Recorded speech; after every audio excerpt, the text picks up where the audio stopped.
Hello, folks, and welcome back to another edition of Hash It Out. My name is Justin Moorhead. I'm here as always with my good buddy Mitchell Barry Evans, and we're here to talk about this week's most recent sermon, which was not preached by either of us, but Pastor Larry Jones. Pastor Larry Jones is from Living Hope Community Church in North Adams, Massachusetts, which is a church that we partner with for gospel ministry in that area that is certainly needing gospel support. So we had Larry down. He was preached this Sunday, and he preached from Proverbs 4, this idea of guarding the heart. I'll read verse 23, which I think was central in a lot of ways. Proverbs 4:23 says, "Keep your heart with all vigilance, for from it flow the springs of life." So there's a lot of an exhortation to guard our hearts or keep our hearts. So we're going to talk a little bit more about that today, hopefully be an encouragement to us and dig a little bit deeper into how we can apply this to our lives, which earlier today, Mitch, we were talking, and you had some good thoughts to kind of jump from some of his illustrations of how we might be able to guard our hearts. What do you say? Yeah, a thing that he brought out that I think a lot of times we know to be true, but we're really bad about guarding, is how we utilize kind of any form of media. So social media, Netflix, the like, even down to how when we hear something tragic has happened, but there's a video of it, and we can go online, and we can find that video, to what levels should we engage with those things? Yeah. So I heard a helpful quote, and it was referencing Facebook, but I would say it's true of all social media, that it's like iron pipes. So iron pipes initially got us water in a more convenient way, but then they also were so harmful to us, and that perhaps we've stumbled upon something similarly in social media, that there is a good to there, but we're poisoning ourselves in the process until we kind of get it figured out. So I think if we could speak to what does it look like for a Christian to get a little more figured out is really helpful. Oh, yeah. I just had an initial thought just that came to mind is my gut reaction is just do away with and cut out. But I don't know that that's necessarily the right thing, that we guard our heart by these things just by omitting them from our life. But that's probably not altogether good, because I think there's probably a lot of good that social media and technology can bring to the table. So maybe even thinking more carefully about how do we use it in good and God-honoring ways, as opposed to just how to fast from it or something. I don't know. Would you think along those lines similarly? Oh, very much so. I think the approaches you hear regurgitated in Christian circles are either, most often, it's kind of a monk approach, right? So I'm going to go off to this monastery of life. I'm going to isolate myself from everything else. So the more common vernacular than even monk approach is I'm going to be in the world but not of the world. Right, yep. And so I'm guard myself in that way. I think A is unrealistic. B, I don't think that's even what we're called to do. So John 17, Jesus says, you are not of this world, but you're sent to it. So I should strategically engage. So I think that's the helpful thing, is how do we strategically engage with things like social media? So if you thought yourself, are you on social media platforms? I have an account on X, and I do have a Facebook account. I believe that's it, yeah. Okay. I have had others at other points, but have just gotten rid of them. So those two, really. Yeah. Oh, dude, I'm like social media. I'll try everything. It's like a buffet. I'll try everything. And I have slowly, even taken the Jell-O back to the buffet and scraped it back into the thing. I don't want this anymore. So I think I've tried everything from like MySpace on up to, maybe not the newest. I probably stopped trying things with TikTok. Yeah, my tendency is to not really post. I'll use, so like X, I read stuff. Yeah. So I'll look at, or Facebook, I might kind of keep up with people or see what's going on in a sense, but I'm not really contributing to the. I hear a lot of people complain about that type of individual. That's me. That's me, baby. Well, I've cut them all out. In some sense, I've gone the monk route when it comes to social media. Yeah. So I think it would be better to say, what is a strategic way forward? So any strategic items that you think this is a good way to engage with these things? Yeah, I think so. I think a lot of times, so I would say my biggest critique of social media is that it tends to be so inward, right? Tends to be a platform to either post things about myself, post my best version of my life that's typically fake. It's typically a veneer, right? So this is how I want you to think that I am and how I want you to think that we live or whatever. So I think that to guard against that, because I think that can be problematic and unhelpful in a whole lot of ways and lead us down a lot of bad roads. But to really be thinking about how can I think strategic was a great word that you used earlier.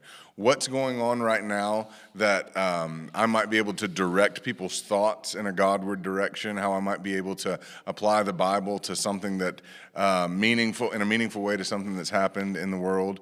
So I think thinking along those terms, where it's not inward, it's trying to be outward, and it's trying to do it in an explicitly God-centered way or a Godward direction. Yes, yeah, I would agree. I think that a helpful passage for me in thinking through it is 1 Corinthians 10:23. All things are lawful. Facebook might be lawful, right? Instagram, whatever. But not all things are helpful. All things are lawful, but not all things build up. Let no one, speaking to believers, but let no one seek his own good, but the good of his neighbor. So you think, man, that if that were to genuinely be applied. Oh, yeah. And how I'm engaging with these things. So am I putting a picture up just because I want my family and my wife to be represented in a certain way? Sure. Or am I genuinely thinking about what would build up my neighbor? Yeah. Oh, I can't imagine. I mean, really, that's a pretty, I think, applicable correction for most people engaged with social media, because it's even the way it's designed. I think to do this, you're kind of going against the nature of social media, right? Because it's this. I mean, the first one I remember was MySpace, right? So it's my space. It's literally my area. This is my universe that I want you to come into. So, I mean, everything about it, and I think all social media has not gone very far from that original idea. So to encourage people to think, how is this going to benefit someone other than yourself? How is this going to be ultimately for God, but for someone else, is sort of going against the design of the technology in what I think it was intended for, which is really to inflate the self. So it would be some doing to really be intentional in that direction, I think. Yeah, oh yeah. I think if you said I'm not gonna post, if you don't even think good to say, don't say anything at all. But I'm not gonna post unless it falls within the parameters of this passage. Sure. I think it would be really challenging. Probably cut down on a lot of posting. At the same time, probably really helpful. Yeah, I would agree. So. I mean, I think a second idea is more where you are. So you're not posting. No, you're just spying. Yes. Espionage. Yeah, yes, absolutely. So if you go online and you go on X, or some might call it Twitter. No, can't do that. It's not true anymore. So if you go on Twitter and you've heard you can look up an event. So most recently was the Charlie Kirk assassination. People had a lot of videos of that online. Does a believer go willingly look for that? Because I think a lot of people did, and I actually would suggest that was even a significant component to the outcry, is they saw it firsthand. Yes.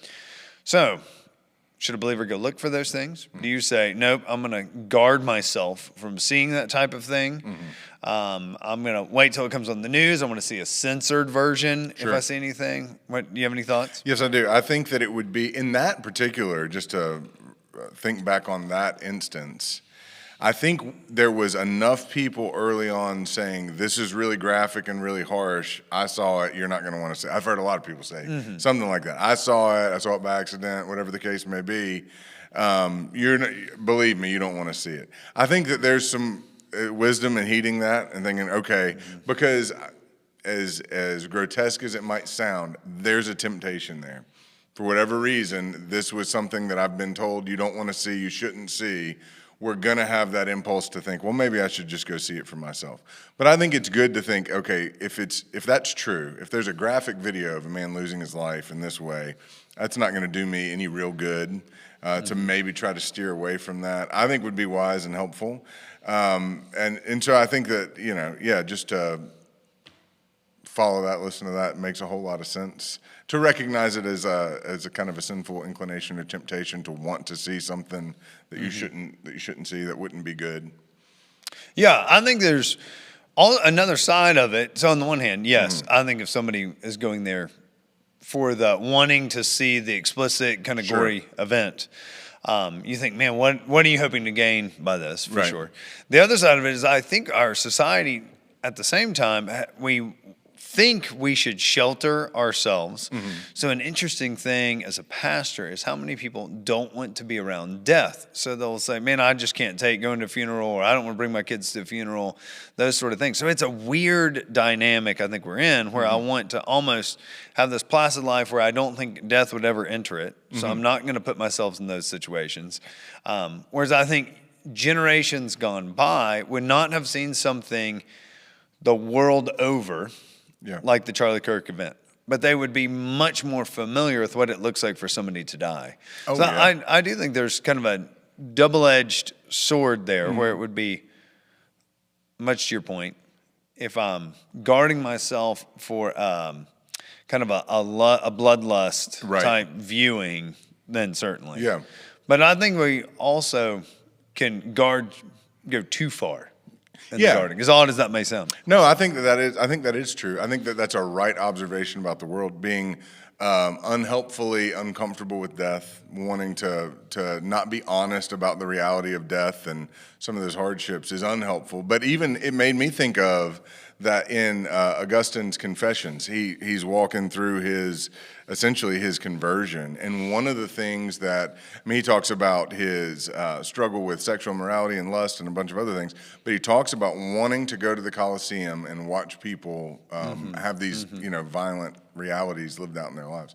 So he had this desire and this lust for that too. So I do think that that's a common thing. So I think to be, as a Christian, be honest about when you hear that, okay, there's this graphic video that's so in the mainstream right now, and it's just a few clicks away. I can easily go find it. What's the motivation in it? But at the same time, to the degree that might help us be a little bit more honest about the reality of death and the kind of imminence of evil in the world, and that's a really honest place to be as a Christian, wouldn't be altogether unhelpful either. I mean, in some ways. Yeah. A friend of mine intentionally said, I'm taking my son, I think his son was maybe 10 or 11 at the time, to visit somebody who's passing away, because he needs to know death is a reality and that it's part of our world. Oh, sure. Yeah. From a believer's vantage point. So I think there can be helpfulness both ways. Maybe last thing. Yes. That in thinking through this, I think a lot of Christians in particular, but perhaps beyond that, however, from the Christian vantage point, there would be things on Netflix, HBO Max, on down the list, social media, where we'd say it's entertaining, but should I really engage with it? Yeah. Right, it's entertainment value. So where do we draw a line? So do we say, if it's no graphic nudity, right? Sure. Or were you saying no gory violence? Or is there some other kind of combination of things? No rated whatever, right? Whatever your threshold might be. So where do we draw the line? Yeah, I think there's several places that you could draw it, just for a discussion around. One of the things that my wife and I have kind of made a rule about is we typically wouldn't watch an R-rated comedy. So an R-rated comedy is probably going to cross some lines of vulgarity that are just going to be unhelpful, and so that's kind of this not necessarily super hard and fast, but a general rule that we would keep, is we wouldn't watch an R-rated comedy. I think anything with explicit or graphic nudity would certainly avoid that. Larry pointed out helpfully how haunting the mind's eye can be in the sermon when he was preaching. I mean, and we've all kind of had that experience. There's some stuff you can't unsee. You wish you could unsee it. So I think it's in all the ways, if you think about what will be most kind of heartbreakingly haunting to me in my walk with Christ, if it's constantly popping up in my mind, and to think if there are certain categories, whether it's R rating or like R-rated comedy, things I don't want to be tempted to find funny that will be presented as really funny, that sort of thing, and just guard yourself from it. foreseeing that that is going to be a really real potential issue. I don't want to have to battle that mental image. So to just help. So R ratings can be helpful to some degree, but I mean, obviously, I think there are some R-rated movies that would be fine and edifying and enjoyable, even if you watched them. So there's helpful. I don't know if you've used any of like the. Oh gosh, I can't remember the name of the one that we use, but like a movie rating, IMDb or something. something like that, where it'll literally tell you this is the kind of content you should anticipate in this movie. So then you can, whatever your lines in the sand are, you can pretty effectively suss it out beforehand. So you would watch Passion of the Christ. Yeah. R-rated. R-rated, yep. Okay. Is that rated R? I hadn't thought about that. I didn't know that. Yes, yeah. It's for gore. Yes, I did find it. Not for crude humor. Right, not for crude humor, but for the gore. Yes. Yep. Yeah, so I think that's helpful. I think a lot of folks would have to, much as you said, figure out where they draw the lines. There may be certain agendas that are in movies that say, I don't want to be engaging with that agenda. I think there's a lot of things. Again, the same thought comes up in 1 Corinthians. So 1 Corinthians 6, once again, he says in verse 12, all things are lawful for me. So there may be a sense in which I can engage with an R-rated movie in the certain context. But what he goes on to say is, but not all things are helpful. So is this helpful or not? He gives a guide in the sense of all things are lawful for me, but I will not be dominated by anything. What I think often think of that verse, I won't be dominated by anything, as maybe an addiction. Like some people might say, well, it's lawful for me to have a glass of wine, but I don't want to be dominated by it, so too much, or the appeal of it. What I think is really helpful, though, in terms of social media is where he goes next in verse 13. Food is meant for the stomach, and the stomach for food. And God will destroy both one and the other. So he's pointing to, while all things are lawful, we shouldn't be guided by our appetites. Yeah. Right? These desires that we've got, I think, is a really helpful thing when it comes to movies, other things. What's guiding me in wanting to watch this? Even down to it's more about an appetite and the thrill of something than it is even entertainment. Yes, absolutely. And so it can be very helpful, I think, to distinguish, as you just did, a blanket kind of rating system may not always be the right answer. Right. But investigating it, saying, is this going to be helpful? What's really guiding me? Is it my appetites? God is greater than the appetites, right? He'll destroy both. So I think that would bring us around, hopefully full circle. Oh, I think so, Any final thoughts for us? No, I think that it's good. I think the idea of being particularly thoughtful, where should you draw these lines, thinking about what the future is going to look like for you, having allowed certain things into your mind and your heart, is good, rather than just kind of a blanket system or something like that. I think that's good advice to end on, I would say.